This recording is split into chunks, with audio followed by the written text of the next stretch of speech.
ibsuudhaaf carraan argadhe maqaa kootii fi maqaa bulchiinsa godina Harargee Lixaatiin gammachuu natti dhagahame ibsuun barbaada. Kanattaan Sudaan barbaachisummaa maanifeestoo paartii badhaadhinaa filannoo marsaa torbaffaa kana dubartii qofaan maaliif gaggeessuun barbaachise? Paartiin badhaadhinaa maaliif dubartoota qofatti baraamee asii barbaachisummaa isaa irratti waa muraasa jeetiin jaalawwan waan hedduu waan kaasaniif kallattumaan gara kallattiitti aanu deemna. Jalqaba dubartii jechuun biyya jechuu karaa biraatiin. Dubartiin haadha, dubartiin mana hoogganteeti mana baatee ala hoogganti. Hooggansi dubartiitii fi hooggansi dhiiraa garaagarummaa qabu. Paartiin hawaasa biyyattiin qabdu keessaa parsantaa 52 ol dubartiidha. Jiru kun hooggansa sindura jiru godina magaalaa aanaa akkasumas sadarkaa godinatti bulchituun godina keenyaa dubartiidha. Kanaaf dubartiin paartii badhaadhinaa filachuu jechuun cunqursaa bara dubartoota irratti gahaa jiru san ofirra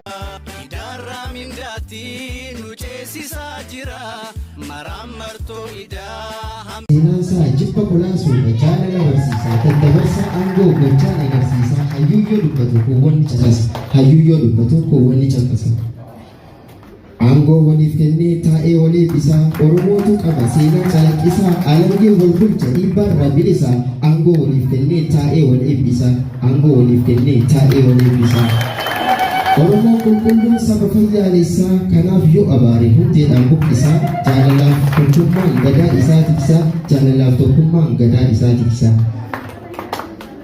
galamsoo biyya gootaa qulqulluu xaliidhaa hammeenyallee qabdan kan dhiiraaf kan dhalaa jaalalaan beekamtuu isintu biqilchaa tokkummaa Oromoo isintu dabalchaa tokkummaa Oromoo isintu dabalchaa biyya qabsaa'otaa warra sabaaf lolu dhiiraaf dhalaan jenne tokko mana oolu gaafa caccaan irraa dhugaas dhufanii dhiiraaf dhalaan jenne eenyuun mana taa'e dhiiraaf dhalaan jenne eenyuun mana taa'e guddaatti qaammatuu hundi qabsoof yaa'ee sodaa dinaan qabnu lubbus yoom qusannee carcararraa eegalle takkaa falmeen dhiifnee dadhabnes hin jenne takkaa akka kennine gantuudhaas hin qabnu uumamaan badhaane gantuudhaas hin qabnu uumamaan badhaane dhiiraaf dhalaan jenne qabsoof turre isaanii jamiilaa fi juukii arganneef kuulanii leensaa fi ayyaantu qarree lola sintee bulchiisaatis lubtu ijoolleen jirti argatu galatoom.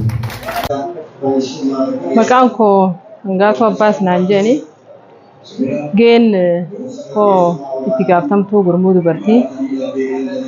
Mallattoon keenya kan barana filannoo marsaa torbaffaarratti qabannee paartiin badhaadhinaa ittiin dhiyaate nadoo qamadii yookiin bisii qamadiiti.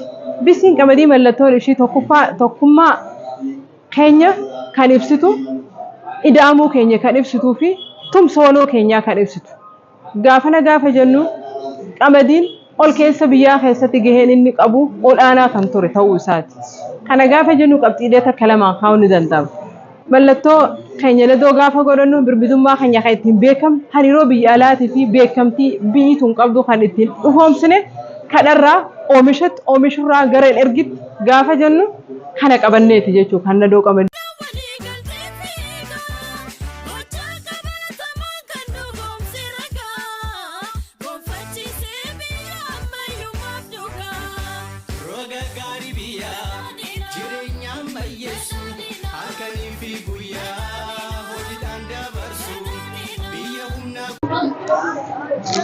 Duraan dursee maqaan kiyya Magartuu Kutubaatiin jedhama bulchiinsa magaalaa Galamsoo. Kaayyoon har'a asitti argameef akka dubartoota biyyattii keessatti hawaasummaa keessatti diinagdee keessatti guddaa waan ta'eef mootummaan parsantii 50 ol dubartoota irraa amantii waan qabuuf keessattuu filannoo marsaa torbaffaatiin wal qabatee filannoo kan akka milkeessinu amantii waan nurraa qabuuf nutis amantii san milkeessuudhaaf galmaan ga'uudhaaf haal duree jiru xumurree itti deemu jirra jechuudha.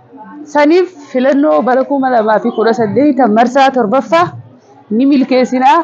Paartiin badhaadhinaa paartii ifa qabatamaa waan ijaan agarru waan ta'e jecha paartiin dabarees waan hin mul'annee usaniituma siyaasa taphatanii dhiisan jechuudha. Kun ammoo wanni garaagarummaa uumuu paartiin badhaadhinaa qabatamaa hojiirratti waan arra dubbatee boru hojiitti waan agartu.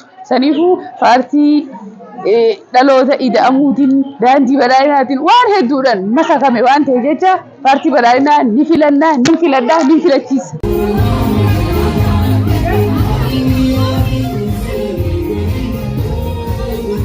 duraan dursee maqaan kiyya maashoo sheeliyyiitiin jaama godina Harargee lixaa aanaa Habrorraay keessan waltajjii teenya taarraan tanaa waa'ee nadoo sandoo qamadiiti.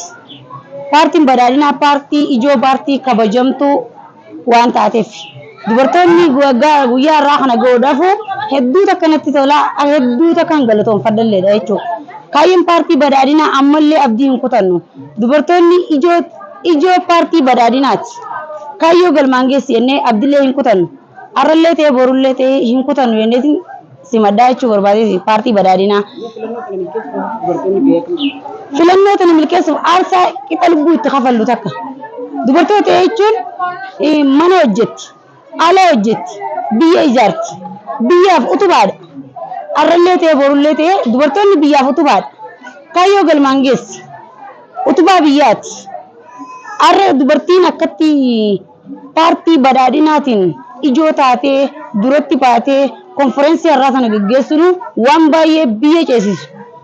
Arra biyya amma jirru tana yeroo amma nuti jirru tana dhiisiti dhaloota keenya sirnoota dabree biyyoonni keessattuu godinni Harargee lixaa aanaan Habroo biyyoota goonni keessatti wareegamanii bilisummaaf aarsaa qabsootti kafalan arra dubartoonni aarsaa san ni kafallaa jennee abdiin muran.